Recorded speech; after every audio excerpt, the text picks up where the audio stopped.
खोलो खोलो दरवाजे पर्दे करो किनारे, खूंटे से बंदी है हवा मिल के छुड़ाओ सारे।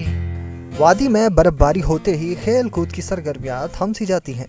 बर्फ बच्चों के लिए कैद खाना बन जाता है, लेकिन बच्चों की आज़ादी को आज तक कहाँ कोई रोक पाया है। मिले कश्मीर की गोद में परवरिश पाने वाले चंद ऐसे ही बच्चों से जो सख्त सर्दी के बावजूद बर्फ में क्रिकेट खेलते नजर आ रहे हैं।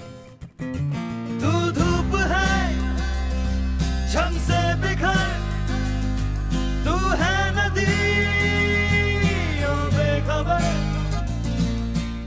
हमारे गांव में मैदान की बहुत कमी है, तो हम यही हर रोज सड़क पे ही खेलते हैं। और आज बर्फ पड़ी है, यहाँ पर बाल बहुत दूर नहीं जाती है, इसी वजह से हम सड़क पे खेलते हैं। इन्हें न ठंड की परवाह है और ना ही चोट लगने का डर।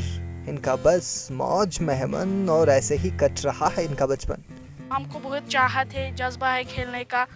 हमें बहुत अच्छा लगता है जब हम खेलते हैं। घर वाले बोलते हैं जाओ खेलो।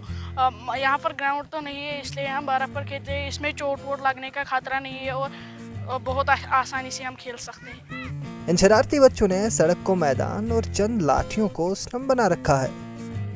गाड़ी की आवाज सुनते ही सड़क से स्तंभ तो हट जाते हैं, पर इनकी मस्ती जारी रहती है। ईटीवी भारत के लिए पुलवामा से शौकत डार की रिपोर्ट।